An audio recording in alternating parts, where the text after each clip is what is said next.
도대체 가인은 무엇을 놓친 걸까요? 도대체 이 가인은 무엇을 잘못한 것일까요? 여러 가지 이 가능성들이 있습니다. 근데 성경에서는 이 부분에 대해서는 명확하게 정확하게 가인이 어떤 실수와 죄를 범했는지, 가인 그 자체 한 사람의 실수와 죄에 대해서는 언급하지 않습니다. 그래서 여러 가능성들이 제기되는데 크게는 두 가지의 가능성이 제기될 수가 있죠. 첫 번째는 가인이 아벨이 드렸던 제사와 같이 동물의 희생 제사를 드리지 않았기 때문이다 라고 가능성이 제기될 수 있습니다. 그러나 성경 어디에서도 가인이 아벨처럼 동물의 희생 제사를 드리지 않았기 때문에 이런 일을 당했다라고 명확하게 말씀하는 것은 없습니다. 그럴 가능성입니다.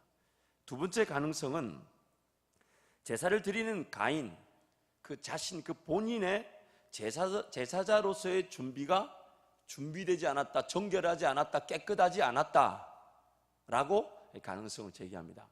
가인이 아벨처럼 동물의 희생제사를 드리지 않았을 수도 있고, 않았던 것이 문제일 수도 있고, 혹은 가인 그 자체가 예배자로서의 삶을 살지 않다가 그냥 자기 자신이 정결한, 자기 자신, 이 예배자로서의 정결한 삶을 살지 않다가 예배만 드렸기 때문에 하나님이 그 예배를 받지 않으셨다, 그런 가능성이 제기가 됩니다.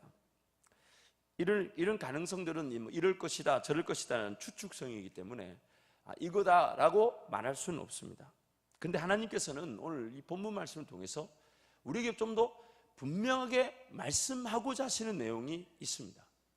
그럴 가능성들에 대해서는 얘기하지 않지만 오늘 본문 말씀을 통해서 우리에게 분명히, 특히 오늘을 살아가는 그리스도인들에게 가인과 같은 그런 어려움과 문제가 동시에 지금도 있을 수 있다는 것으로 우리에게 경고하고 계십니다.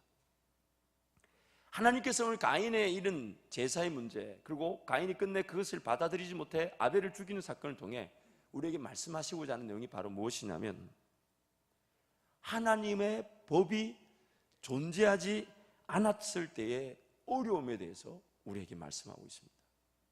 하나님의 법이 존재하지 않았던 시대의 어려움에 대해서 하나님이 지금 우리에게 말씀하고 있습니다. 그래서 하나님 이스라엘 백성들에게 모세를 통해 율법을 주셨던 그 율법 이전 시대의 가장 큰 어려움에 대해서 지금 가인의 사건을 통해 우리에게 말씀하고 계신 겁니다.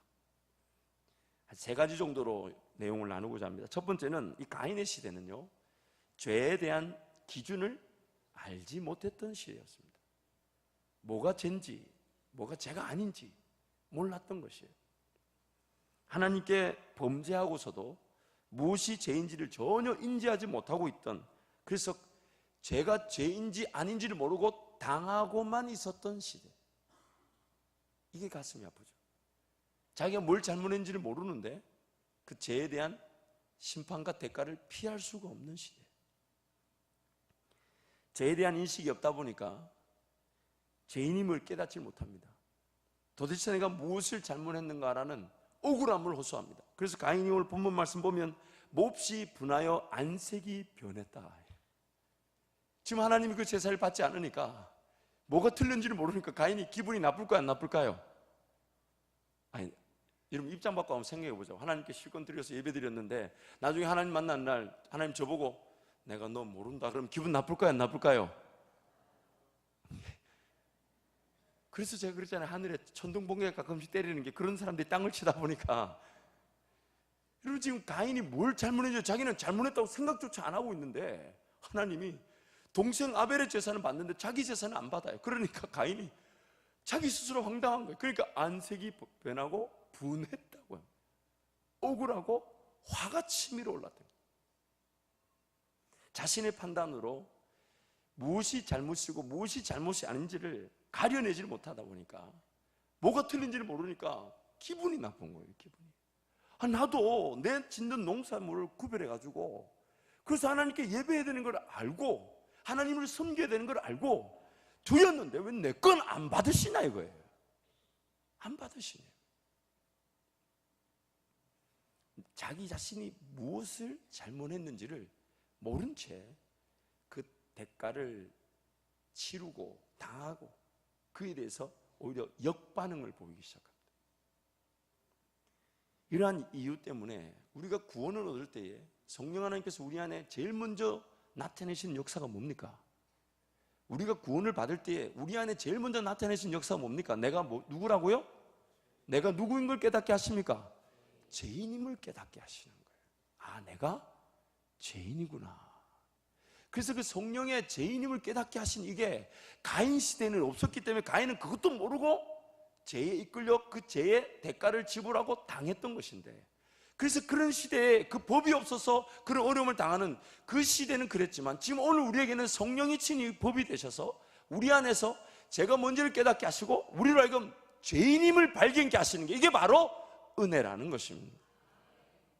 죄인임을 깨닫는 것만큼 큰 은혜가 없는 것입니다. 자신이 죄인임을 모르기 때문에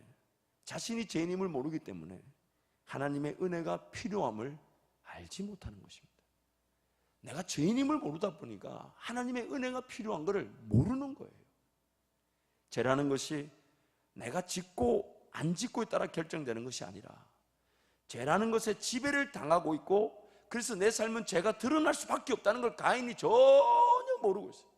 그래서 하나님이 가인한테 그 설명을 계속 해주는 거예요. 너와 관계없이 죄가 너를 지배하려고 기다리고 있고, 너는 나를 따르지 않으면 이미 죄는 네가 가는 문 앞에 서서 너를 기다리고 너를 이끌어가고 너로 하여금 기회의 사망에 이르게 할 것이라고 그렇게 말씀하고 있는 것입니다. 죄의 지배라는 처참한 상황을 깨닫는다면 우리는 그 하나님의 은혜를 필요로 하는 존재임을 알게 될 것이고, 하나님 앞에 엎드려서 사도 바울과 같은 고백을 할 수밖에 없습니다. 그래서 사도 바울은 로마서 7장 24절 말씀에 그렇게 고백하죠. 오라 나는 함께 갑니다. 시작. 오라 나는 공고한 사람이로다. 누가 사망의 몸에서 누가 나를 건져내랴. 이런 고백 자체가 바로 은혜인 것이에요. 내가 죄인임을 알고 이 죄의 지배 가운데 갇혀 있는 걸 알고 하나님 은혜를 구할 수 있다는 것. 자기 자신의 한계를 인식하지 못한다는 것은 원천적인 문제의 근원을 발견하지 못하는 것이기 때문에 무엇이 문제이며 무엇이 해결되어야 하는지, 무엇이 필요한지를 전혀 인식하지 못하는 것, 그것이 바로 가인의 시대의 문제점이었습니다. 무엇이 문제인지, 무엇이 해결점인지, 무엇이 필요한지를 전혀 모르고 있는 거예요. 하나님의 법이 존재하지 않던 시대의 가장 큰 문제점, 바로 이것이었습니다. 첫 번째는 죄에 대한 기준을 알지 못했던 시절이지만, 두 번째는 내용은 함께 갈까요? 시작. 죄인 줄 몰랐다고 해서 죄의 지배를 피할 수 있는 것이 아니라는 것입니다. 이거 한 번 더 갈까요? 시작. 죄인 줄 몰랐다고 해서 죄의 지배를 피할 수 있다는 것이 아니라는 것입니다. 죄를 죄로 여길 줄 모르고 인지하지 못한다고 해도 하나님과의 관계에서 죄로 인한 심판과 관계 단절을 피할 수가 없다는 겁니다. 죄를 죄로 몰랐고 그 지배가 어떤 건지를 몰랐다고 해서 하나님과 나와의 그 관계, 또 죄로 말미암은 그 심판을, 관계 단절과 심판이라는 걸 피할 수가 없다는 거예요. 오늘날 많은 믿지 않는 이들이 말하는 바 내용이 바로 이것입니다. 내가 무엇을 잘못했느냐, 자기가 죄인인 것을 인정하지 않아요. 동시에 죄의 지배 아래서 하나님과의 그 관계가 단절된 상태라는 걸 전혀 인식하지 못하고 있습니다.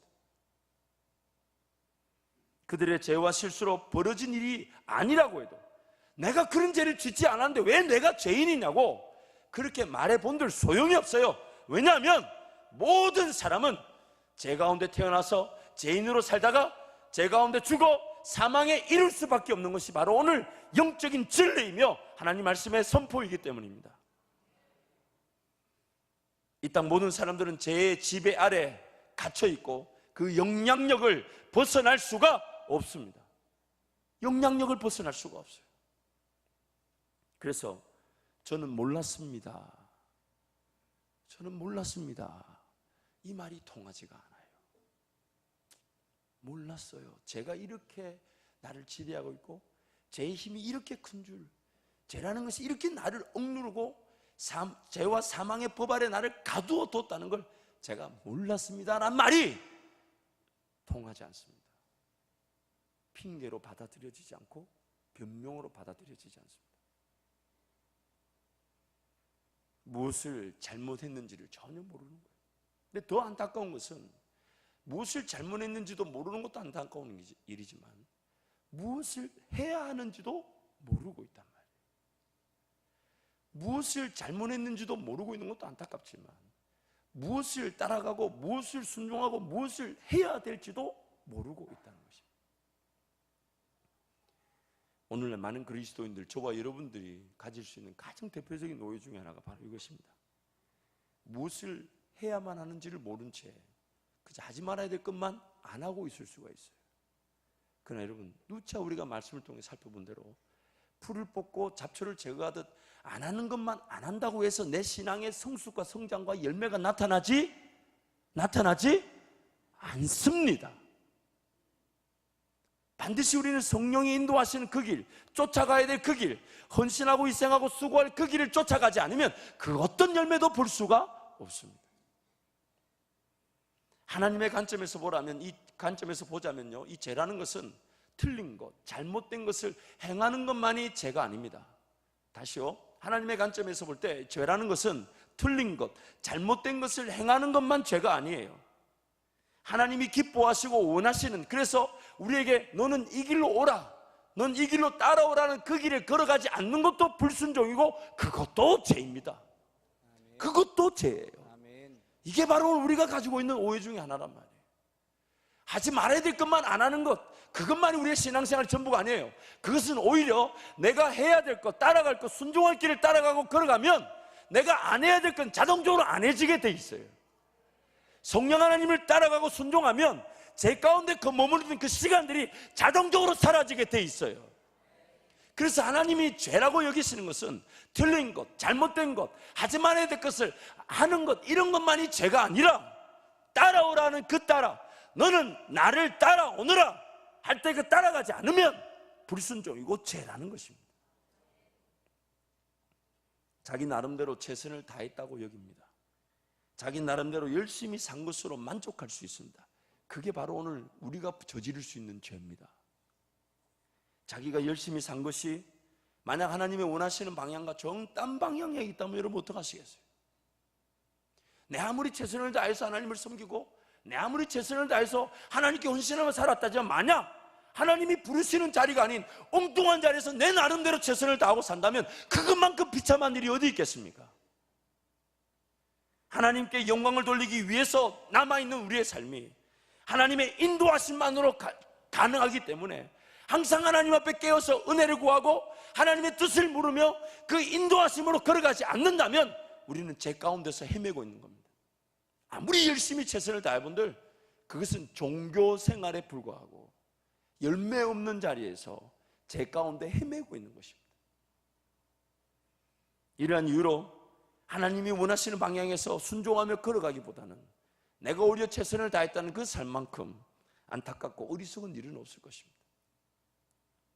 도리어 자기 최선, 내가 최선을 다했다는 것으로 무기를 삼고 하나님께 항변하고 덤벼들기까지 한다는 거예요. 가인이 안색이 변하고 분하여 하니, 내가 최선을 다했는데 왜 내 건 안 받냐 이거예요.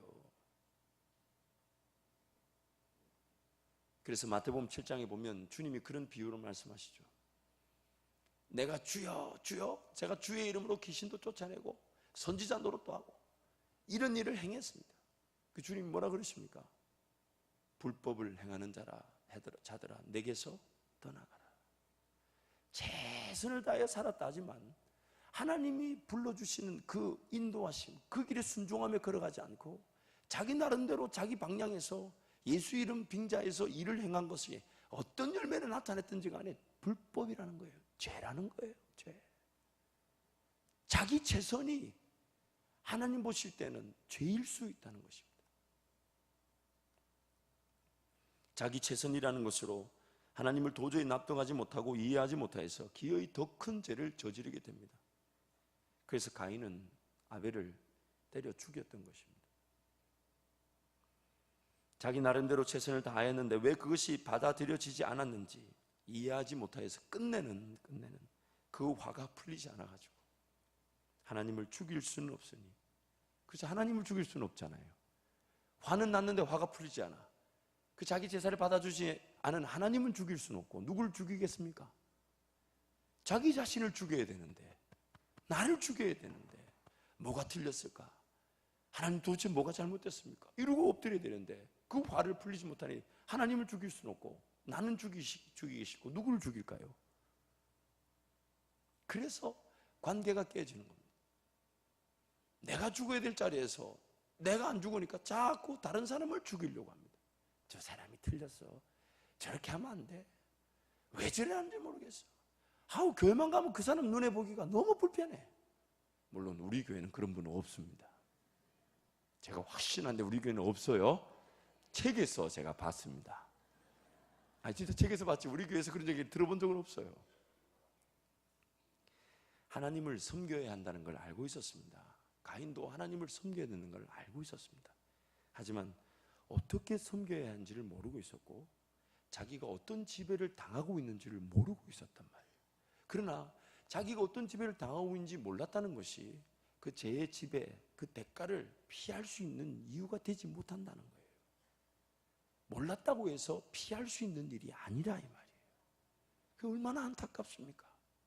하나님의 법이 없다 보니까 뭐가 죄인지도 모르지만은 뭐가 죄인지도 모르고 있는데 죄의 지배를 당하고 그 죄의 지배에 대한 대가를 지불하고 하나님께 제사가 받아들여지지 않은 거예요. 얼마나 비참하고 불쌍합니까?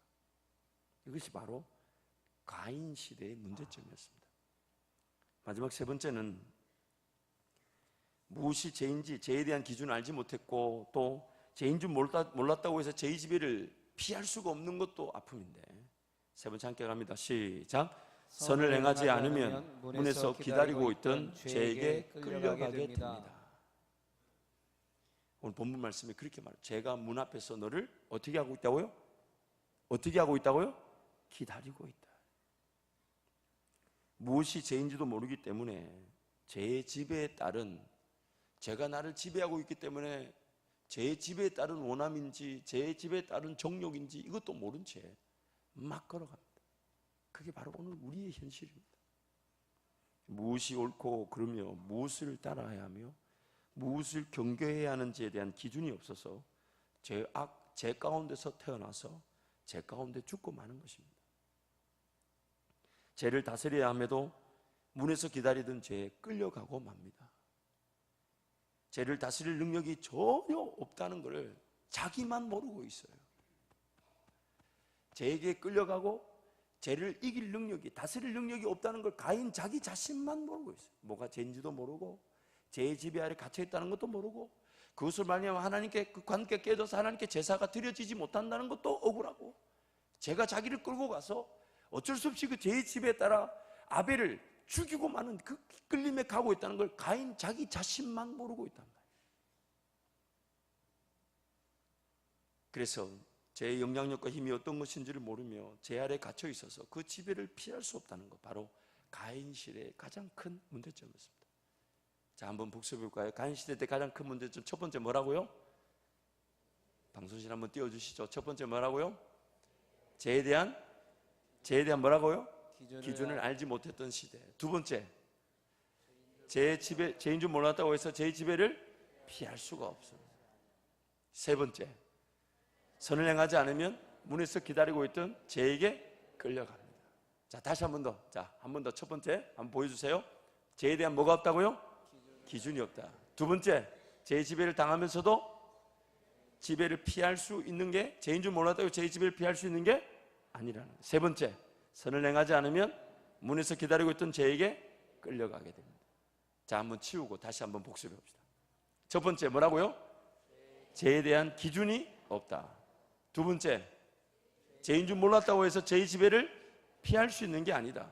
세 번째, 선을 행할 능력이 전혀 없으니까 선을 행하지 않으면 어디에 끌려간다고요? 문에서 기다리고 있던 죄에게 끌려간다. 왜 이렇게 제가 불신을 하는지 모르겠네요. 이렇게 했는데 여러분이 그것을 외웠다고 전혀 믿음이 생기지 않는 이거는 죄의 지배인 줄 믿습니다.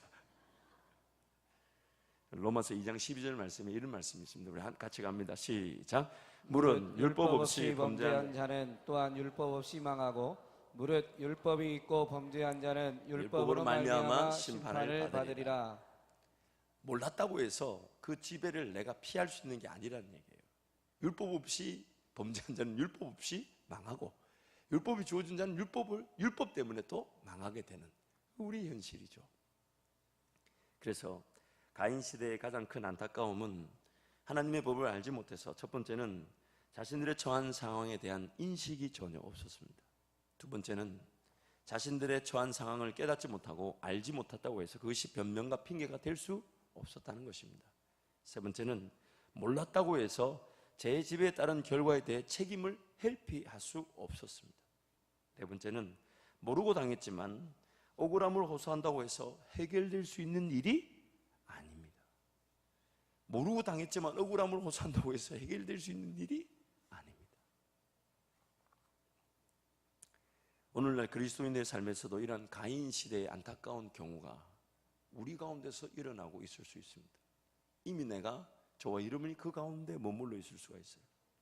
하나님의 법, 그 생명의 법이 우리 가운데 주어졌음에도 불구하고 그 법을 주야로 묵상하거나 대하지 않습니다. 하나님을 알아가고 그분의 뜻을 깨닫기 위해 주어진 말씀, 그 법을 묵상하지 않습니다. 일단 내 삶을 먼저 살아가고 난 다음에 하나님의 말씀 없이, 깨달음 없이 일단 내 삶을 가만히 내버려 내 삶이 가만히 있질 않잖아요. 하나님의 법에 따라가지 않으면, 순종하지 않으면 내 삶이 가만히 있나요? 시간이 멈춰져 있나요? 아니잖아요. 그러면 하나님의 법을 모르고 가만히 있는 삶은 결국 어디로 끌려갈까요? 누구한테 끌려갈까요? 죄에게 끌려가니까. 그럼 문제가 생길까요? 안 생길까요? 문제가 생기죠. 어려움이 생길까요? 안 생길까요? 아플까요? 안 아플까요? 거의 죽을 지경이죠. 그때쯤 가서야 위급하니까 하나님 말씀을 들춰보지만 지금 당장 내가 당하는 이 일에 대해서는 하나님 말씀이 침묵합니다. 그래서 종종 그런 예화하잖아요. 오늘 내가 이런 어려움을 왜 당했을까? 하나님 말씀 펼쳐봐야 또 특별해서 어디 펼쳐봐야 될지 모르니까 그래 한번 펼쳐봐서 손을 딱 짚었는데 목매어 죽으니라, 뭐 이런 곤란하잖아요. 이게 그렇잖아요. 어떻게 펼쳐서 어딜 그 문제를 당해서 사업에 어려움이 생겼고 직장에 어려움이 생겼고 관계가 깨져가지고 하나님 말씀해 주십시오 이렇게 딱 펼쳤는데 목매어 죽으니라 이러면 곤란하니까 이거 아니하고 다시 펼쳐보는데 네가 본 그대로 행하라 이러면 어떡할 거냐 말이에요. 이게. 어떡할 거냐 말이에요. 또 이상하게 그런 페이지만 펼쳐진단 말이에요. 오늘 우리에게 이 하나님 말씀이 주는 분명한 의미가 있지 않습니까? 로마서 12장 2절 말씀에 우리가 드릴 거룩한 산제사는 영적으로 분별하도록 하라. 딱 분별해서 하나님이 싫어하는 것은 노할 줄 알고 세상이 뭐라든 간에 하나님의 말씀이 아니라면 아닙니다. 죽으면 죽을지언정 타협하지 않는 거. 그리고 하나님이 가자 하시면 예스! 하나님 제가 가겠습니다. 하나님 말씀이 그런 분별을 우리에게 더해 주신단 말이에요. 그래서 주야로 날마다 매일매일 이 말씀을 대하고 이 말씀을 깨닫고 이 말씀을 붙들고 살아갈 수밖에 없는 것이 어떤 우리 삶의 선택사항이 아닌 반드시 있어야 될 필수 조건인 것입니다. 정작 인생의 어려움과 아픔과 문제가 등장했을 때 하나님의 법과 말씀은 침묵한 듯 보이죠. 아무런 해결점을 제시해 주지 않는 것처럼 보입니다. 그냥 네가 틀렸다라는 것만 확인시켜 주시는 것 같아요. 그리고 하나님이 위로만 하시죠. 격려만 하시죠. 해줄 말이 없어요. 정말 하나님의 자녀인데 하나님 말씀 모른 채 살아가가지고 문제에 만나가지고 그런 표현 쓰면 안 되는데 여러분 양해하고 들으십시오. 조 터져가지고 이래 와가지고 그래도 새벽기도 안 나오는 사람이 새벽기도 나가고 주여 하면 그 분명히 터진 거예요. 뭐 별 게 없어요. 다 그래. 막 그래도 평상시 또 새벽기도 안 나오는 사람이 꼭 나와 앉는 자리가 저쪽 우측 좌측 뭐 왼쪽 좌측 이런 데잖아요. 여러분 그래서 우측 좌측에 왼쪽에 자리를 좀 남겨두는 거예요. 성가대 안 올라와 주신 걸 감사하게 생각해야지. 그래서 여러분 우리는 하나님의 법을 모르면 자꾸 죄에게 이끌려서 그냥 엉뚱한 데로 가서 그 가운데 지배를 당하고 어려움을 당하니까 쓰러지고 넘어지고, 그러나 하나님이 붙들고 계시니 기회에 하나님께 달려나와. 그래서 저는 그런 찬송가 좀 안 불렀으면 좋겠어. 전부요 이런 거 안 했습니다. 고통이 길면 길수록 붙자도 얼마나 길게 가는지. 붙자에서 넘어가지 않아. 눈물을 흘리느라고 전부 이러면서 그냥 하나님이 아무것도 모르니까 붙잡아 놓으시고 위로하시고 격려하시고 마음 붙잡아 주시고 그냥 내버려 뒀다가는 완전 삶을 포기해 갔다면 어떨 때는 하나님이 극적으로 막 도와주시기도 하시죠. 해결해 주시기도 하지만 대부분의 경우 문제가 됐을 때 하나님께 달려나오면 극적인 어떤 인도하심, 뭐 재정을 푹 주고 이러기보다는 어떻게 하십니까? 제 맘부터 만지시죠. 참아라, 인내해라. 왜 그런 말밖에 안 될까요? 다른 말을 해준 분들 못 알아들어요. 성경 말씀 전혀 배제하고 살았으니 하나님의 원리를 모르죠. 하나님 어떻게 말씀하실지 모르죠. 하나님 인도하심 모르죠. 제가 하와이 훈련 가가지고요, 다음에 제가 이제 특별 새벽기도 할 때 하와이에서 그 훈련 받으면서 경험했던 걸 쫙 이렇게 한번 나누려고 하는데, 그걸 제가 일부러 주일날 안 하고 다 아껴두고 있습니다. 나름 이렇게 우리 성도들한테 보니까 이게 특별이라는 단어가 좀 더 특별해질 필요가 있을 것 같아서 제 나름대로 하고 싶지만 꾹꾹 아껴두고 있는데, 한 가지만 소개를 하자면, 그리고 저는 한 가지를 또 소개해도 마음에 여유가 있어요. 왜냐하면 다음에 또 해도 여러분 또 기쁘게 즐겁게 행복하게 들으실 거니까. 그래서 이제 그 가서 느낀 게 뭐냐면, 이렇게 어떤 기도하는 건강한 기도 사역자들이 와서 이제 우리 팀하는 훈련들한테 이게 얘기를 해주는데, 물론 제가 잘났다는 게 아니에요. 이렇게 뭔가 들려주는 음성이 달라요. 근데 제가 충격을 받고 놀랐던 게 뭐냐면, 와서 그분들이 기도하시는 분들이 기도해 주면서 하나님이 저한테 그런 감동을 주시고 형제님한테 자매님한테 이렇게 얘기하십니다. 그럼 우리가 족발 곤두서고 듣잖아요. 그 들어보면 별말 아닌데 눈물을 흘려. 그게 뭐냐면 이렇게 진작에 이렇게 막 함부로 만지고 이러지 않아요. 그냥 축복하면서 하나님 지금 형제님한테 말씀하십니다. 그럼 막 그 주변에 함께 넘어질까봐 받쳐주고, 저 같은 사람도 이제 등치가 있으니까 넘어질 건 이제 안전하게 받쳐준다 뒤에 서 있으면 촉갈 곤두쓰고 이 형제한테 이 자매한테 뭔 얘기 하실까 이렇게 귀를 들으면 진지하게 있다가 딱 하는 말이 하나님이 당신을 사랑하신답니다. 근데 저 그 얘기 듣고 뭐야 이거, 성경 풀어보면 무지하게 많이 나오잖아요. 그 얘기가 전부 그 얘기밖에 없는데, 그걸 근데 더 놀라운 사실이 있어요. 그 얘기를 듣는 그 형제나 자매가 뒤로 자빠진다는 거예요. 제가 그거를 부정하겠다는 게 아니에요. 그게 맞아요. 감격이 되고 하나님이 위로하고 만지시면 뒤로 넘어가고, 저도 그 만진다 넘어갈까, 근데 제가 한번 넘어간 적이 있었어요. 사실 몇 번, 저는 손만 대면 넘어가더라고요, 이상하게. 근데 제가 왜 이럴까? 그래 한동안 기도하면서 혼자 질문을 던져. 하나님 왜 이럴까요? 근데 어느 날 제 스스로가 그냥 몇 번 그런 일을 겪어보니까 답을 얻었어요. 성경에서 하나님 사랑한다는 말을 한 번도 본 적이 없으니까 그렇게라도 얘기하셔야 되겠구나. 더 이상 해줄 수 있는 말이 없어요. 하나님의 법이 기록되어 있는데 이 말씀에서 하나님 벗어나서 다른 얘기 해주실 것 같아요? 하나님은 나에게 기도하는 사역자를 통해 특별한 위로와 격려의 말씀할 때 이 기록된 말씀을 벗어난 다른 얘기를 하시겠습니까? 안 하셔요. 안 하셔요. 이 말씀 안에서 분명한 위로와 격려를 주시는 것인데, 이 말씀을 묵상 안 하고 사니까 하나님이 이러면서 당신을 사랑하십니다 하니까 뒤로 확, 얼마나 무겁던지. 좀 가벼운 사람들은 그래도 받아줄 만한데, 가끔씩 이렇게, 특히 이제 형제들 같은 경우도 그런데 자매님들도 아줌마들은 얼마나 보기보다 무거운. 여러분, 물론 특별한 음성이 꼭 있어야 된다 그런 건 아니지만, 하나님 말씀을 대하고 그 말씀에 따라 우리의 삶이 결정이 납니다. 하나님 말씀을 내가 얼마나 깨달았는가에 따라서 내가 영적으로 누릴 수 있는 은혜의 정도가 달라지는 거예요. 하나님이 내가 모르는 것을 깨닫게 하시기 위해서 사건과 기적과 능력을 베푸시는 것이지, 말씀을 벗어난 사건과 능력은 나타내지 않으십니다.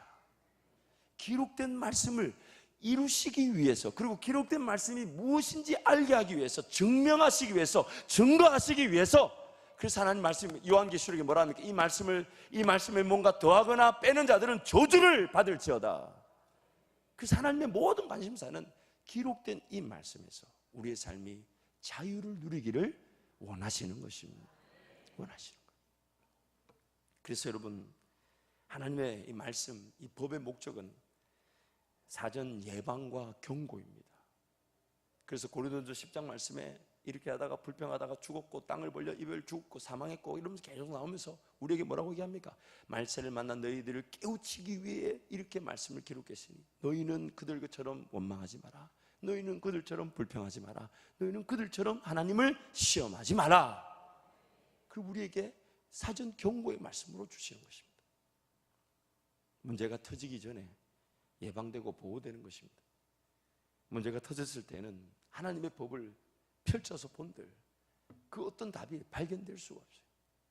하나님은 이 말씀을 통해 내 삶의 한 걸음 한 걸음이 문화가, 습관이, 라이프 스타일이 먹는 거라든지 마시는 거라든지 돈 쓰는 거라든지 생각하는 거라든지 판단하는 거라든지 하나님의 음성인지 세상의 소리인지 구분하는 것이라든지 사람들의 관계라든지 꿈과 비전, 좁은 길, 좁은 문, 하나님 나라, 의 이런 쪽의 가르침을 통해 내 삶의 전반적인 총체적인 인격적인 변화, 기어이 하나님의 형상을 점점점 회복하고 하나님을 닮아가는 거룩하고 흠이 없는 존재로 세우시기 위해서 하나님이 이 말씀을 우리에게 주셨어요. 그래서 가인 시대에는 이 기록된 법이 없다 보니 말씀이 없다 보니 죄가 죄인지 아닌지 기준이 없죠. 그리고 몰랐다고 해서 그 죄의 지배를 피할 수가 없어요. 너무 안타까운 것은 하나님을 쫓아가지 않으면 문에서 기다리고 있는 죄에게 끌려가 기어이 사망에 이르고 만다는 것입니다. 사랑하는 성도 여러분, 오늘 우리는 이 생명의 성령의 법이 이미 우리에게 주어졌습니다. 생명의 성령의 법이 이미 우리에게 주어졌습니다. 그렇기 때문에 이 법을 더 무시해서 관가하는 어리석은 일이 오늘로 끝이 난 줄 믿습니다. 오늘로 끝이 난 줄 믿습니다. 예전에 제가 어떤 선교사님과 함께 여행을 이렇게 단기 선교를 그 선교사님 섬기신 선교지를 같이 방문한 적이 있습니다. 격을 사실 뭐 따질 필요가 없는 연배는 많으시지만 워낙 가깝게 지냈던 선교사님이라 그분과 함께 하면 참 재밌었어요. 즐거웠어요. 그래서 이제 함께 가는데 이제 비행기 티켓팅을 하기 위해 그 공항사 데스크에 가잖아요. 그 보딩 패스라고 그러죠. 티켓팅 하려고 쭉 가는데 제가 이제 그 티켓팅 선교사님이 저에게 그 공항 그 항공사 저 항공사의 회원 번호 즉 마일리지를 적립하기 위해서 회원 번호가 있냐고 물으시는 거예요. 그래서 제가 그 항공사가 어떤 항공사인지 아닌지 전혀 쳐다보지도 않고 제가 뭐라고 얘기했냐면 에이 선교사님 그 마일리지가 필요 없어요. 어차피 요즘 여행사 가면 다 싼 티켓이 그때그때 막 나오는데 마일리지 쌓으면 돼. 그 마일리지 쌓는 돈으로 차라리 싼 티켓 사면 됩니다. 그럼 제 말이 맞아요 안 맞아요? 이 말도 사실 틀린 말은 아니죠. 그렇죠? 마일리지 살려고 돈을 더 주는 것보다 차라리 그때그때 싼 티켓 사면 그렇잖아요. 마일리지 내고 가는 거나 싼 티켓 사는 거의 비슷합니다. 오히려 더 마일리지 내는 비행기가 더 비쌀 수도 있어요. 그래서 마일리지 저런 거 안 해도 돼요. 성에서 뭘 저런 거 하시냐고 귀찮게. 그럼 그때그때 하나님 주시는 대로 가면 되지. 그랬더니 선교사님이 아무 말 안 하시더라. 아무 말 씩 웃으시더니 그러냐고. 근데 계속 웃고 계셔. 계속 웃고 계시면서 그러니까 알았다고 가자고. 그래서 갔더니 공항 데스크 앞에 사람들이 이제 그 보딩패스 티켓팅하고 짐을 붙이려고 줄을 섰는데 쫙 이게 섰더라고요. 그래서 이제 저도 줄을 서야 될 거 아니에요. 그 줄을 서려고 쑥 갔더니 선교사님이 안 오시는 거예요. 저쪽에 서가지고 저만 이제 카트를 밀고 짐 붙이려고 하는데 선교사님 안 오시길래 빨리 오시라고. 아니 빨리 줄 서서 이거 줄이 긴데 빨리 줄 서서 가서 티켓팅 해야 되는데 짐 붙여야 되는데 지금 시간도 얼마 안 남았는데 빨리 오시라고 했더니 한참 웃고 혼자서 막 키득키득거리면서 계속 웃고 있어. 안 오고. 그러더니 뭐 카드를 하나 쓱 보이더니 그게 아니고 이쪽이래. 그게 뭐예요? 했더니 마일리지가 공짜 티켓만 주는 게 아니라는 걸 저는 그때 처음 알았습니다. 그래서 갔더니 줄이 한 명도 없는 거예요. 일명 골드 라인이라고. 이쪽에 이 실버 라인, 뭐 그냥 회원 번호 없는 마일리지 쌓는 거 없는 사람들은 막 한 보니까 한 50분에서 1시간을 기다려야 돼. 이러면 아시죠? 이렇게 섰어요. 그리고 짐을 일일이 붙이고 한 사람 하는 데마다 시간 많이 걸리잖아요. 근데 골드 회원들은 저쪽에 라인이 텅 비어 있어요. 그래가지고 가도 돼요? 그랬더니 오라고. 그럼 뭐 하는 거야? 그 회원 번호도 없는 사람이. 이런. 그 사람이 갑자기 부끄러워지고 낯이 얼굴이 빨개지면서 그리고 따라가면서 계속 두려운 거예요. 저 사람만 골두고 나는 다시 저쪽으로 가라는 거 아닌가, 막 이런 두려움. 그래 갔더니 골드 회원은 또 동반하는 사람들이 같이 골드를 해주는 거예요. 그러니까 저쪽에 섰으면 한 시간, 좋게 1시간은 기다렸어야 되는데 이쪽에 가니까 2, 3분 만에 끝나버려. 2, 3분 만에. 제가 그때 알았어요. 모르면 당하는구나. 그렇잖아요. 그 시간을 허비하는 거잖아요. 누구는 그 줄 없는 라인에 가가지고 아내가 편안하게 앉아서 성경책 보고 있는데, 누구는 카트 붙잡고 1m 기다렸다가 1m 이러고 있는 거. 여러분, 꼭 우리 삶 같지 않아요? 우리 삶 같지 않습니까? 하나님과 함께 자유하고 쉼을 가지고 여유를 가지고 그분과 함께 동행하는 즐거움을, 우리는 하나님의 법을 몰라가지고 인생이라는 보따리 짊어지고, 누군가는 저기서 하나님과 직통 라인으로 왔다 갔다 하면서 그렇게 정말 빠른 라인에서 하나님과 동행하고 있는데, 누구는 이쪽 구석에 앉아가지고 1m 갔다가 왜 안 가노 하면서, 나중에는 어떤 불평이 생깁니까? 저 사람 좀 빨리 하지 막. 그리고 아줌마들 막 천천히 하고 짐 천천히 끌고 가면 내가 대신 밀어줄까 막 이러면, 이런 쓸모없는 걱정하면서 그 라인에 서 있다. 아니, 저만 그런 걱정하나? 여러분 하잖아요. 그리고 막 앞에서 막 어떤 분은 막 좀 저기 가서 좀 물어보면 되는데, 꼭 거기서 그 앞에 있는 그 직원한테 티켓팅 다 해놓고 뭐 이거 물어보고 저거 물어보고, 제가 뒤에서 기다리면서 저거는 저기 가서 좀 물어보지. 그런 불평하고 뒤에서 이렇게 있을 수 있단 말이에요. 우리 인생살이가 그런 것 같지 않아요? 그래서 제가 그 다음부터 마일리지를 얼마나 열심히 쌓았는지 모르는, 그리고 이제 비행기 티켓팅 할 때마다 일단 싼 비행기를 찾지만 이 비행사가 내 비행사와 서로 마일리지를 교환하는지 안 하는지 이거 철저하게 보고 마일리지를 쌓아서 드디어 저도 골드 멤버가 되었어요. 순전히 하나님 은혜고 교회 덕분이죠. 왜냐하면 단기 선교 다니다 보니까 저절로 골드 멤버가 돼 있어요. 그러니까 제 아내하고 우리 애들은 항상 아빠 일로 가도 돼? 심지어 아내도 저보고 우리는 골드 아니잖아. 그럼 제가 따라와. 진짜 저는 그때 저도 모르게 그런 말 할 뻔했어요. 따라와. 내가 너로 사람을 낚는다고 이런 말 할 뻔했어요. 근데 여러분, 재밌는 거 하나 더 해드릴까요? 저도 선교사님께 그렇게 당했잖아요. 최근에 우리 교회 성도님 한 분도 저한테 그렇게 당하신 분이 있습니다.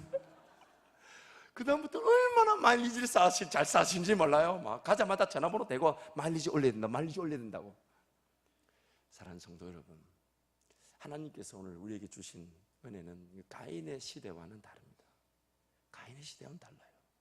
하나님께서는 이 법을 우리에게 주셔서 이 법을 주야로 묵상함으로 기회 우리가 이 법의 즐거움과, 그래서 그 시편 기자의 말 있잖아요. 꿀송이보다 달다.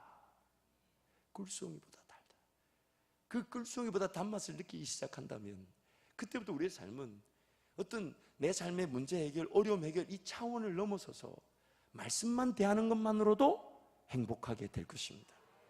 말씀 대하는 것만으로도 자유하는 느낌을 가질 것입니다. 말씀을 대하는 것만으로도 너무너무 주님이 사랑스럽고 주님을 그리워하게 될 것입니다. 그래서 여러분, 이사야서 말씀을 같이 한번 갈까요? 함께 합니다. 시작. 이다왕 아모스의 아들 이사야가 유다와 예루살렘에 관하여 본 계시라. 하늘이여 들으라, 땅이여 귀를 기울이라. 여호와께서 말씀하시기를 내가 자식을 양육하였거늘 그들이 나를 거역하였도다. 소는 그림자를 알고 나귀는 그 주인의 구유를 알건만은 이스라엘은 알지 못하고 나의 백성은 깨닫지 못하는도다 하셨도다. 슬프다 범죄한 나라여, 허물진 백성이여, 행악의 종자여, 행위가 부패한 자식이로다. 그들이 여호와를 버리며 이스라엘의 거룩하신 이를 만홀히 여겨 멀리하고 물러갔도다. 너희가 어찌하여 매를 더 맞으려고 폐역을 거듭하느냐? 온 머리는 병들었고 온 마음은 피곤하였으며 발바닥에서 머리까지 상한 것이 없이 상한 것과 터진 것과 새로 맞은 흔적뿐이거늘 그것을 짜며 싸매며 기름으로 부드럽게 함을 받지 못하였도다. 너의 땅은 황폐하였고 너희의 성읍들은 불에 탔고 너의 토지는 너희 목전에서 이방인에게 삼켜졌으며 이방인에게 파괴된 같이 황폐하였고 딸 시온은 포도원의 망대같이 참외밭의 원두막같이 에워싸인 성읍같이 겨우 남았도다. 만군의 여호와께서 우리를 위하여 생존자를 조금 남겨두지 아니하셨다면 우리가 소돔 같고 고모라 같았으리로다. 너희 소돔에 가는들아 여호와의 말씀을 들을지어다. 너희 고모라의 백성아 우리 하나님의 법에 귀를 기울일지어다. 여호와께서 말씀하시되 너희의 무수한 재물이 내게 무엇이 유익하뇨? 나는 수장의 번제와 살찐 짐승의 기름에 배불렀고 나는 수송아지나 어린 양이나 수점수의 피를 기뻐하지 아니하노라. 너희가 내 앞에 보이러 오니 이것을 누가 너희에게 요구하였느냐? 내 마당만 밟을 뿐이니라. 헛된 재물을 다시 가져오지 말라. 분양은 내가 가증히 여기는 바요 월삭과 안식일과 대회로 모이는 것도 그러하니 성회와 아울러 악을 행하는 것을 내가 견디지 못하겠노라.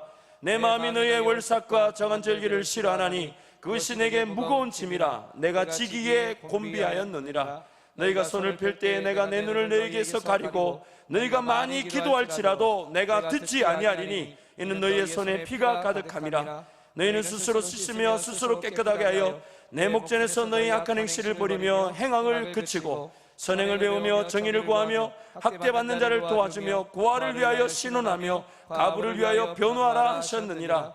여호와께서 말씀하시되 오라 우리가 서로 변론하자. 너희의 죄가 주홍 같을지라도 눈과 같이 이어질 것이요 진홍같이 붉을지라도 양털같이 희게 되리라. 수많은 제사에 하나님이 지치셨대요. 마당만 밟는 것에 더 이상 진저리가 나신다고 그러세요. 그러면서 18절 말씀에 오라 우리가 서로 변론하자. Let us reason together.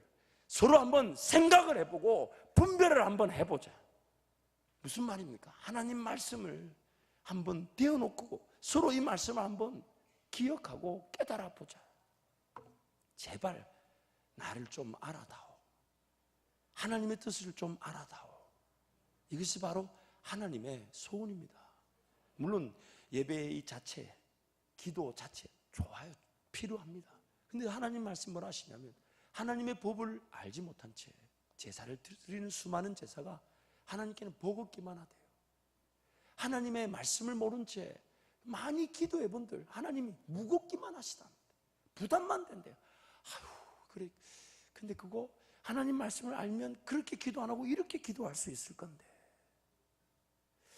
내 법을 안다면 네가 그렇게 그 쓸모없는 네 정욕 그 욕심 붙들고 기도하는 것이 아니라 나의 법, 나의 말씀에 따라 기도할 수 있을 것인데 하나님이 지금 그렇게 우리에게 말씀하시는 거예요. 호세아서 말씀 같이 갈까요? 함께 갑니다. 힘차게 갑니다. 시작.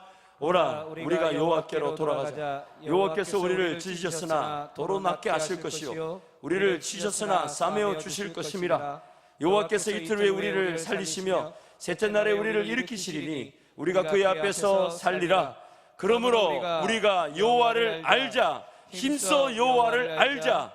그의 나타나심은 새벽빛같이 어김없나니 비와 같이 땅을 적시는 늦은 비와 같이 우리에게 임하시리라 하니라. 아멘. 여호와를 알자. 여호와를 알자. 힘써 여호와를 알자. 하나님께서 반드시 우리를 치료하실 것입니다.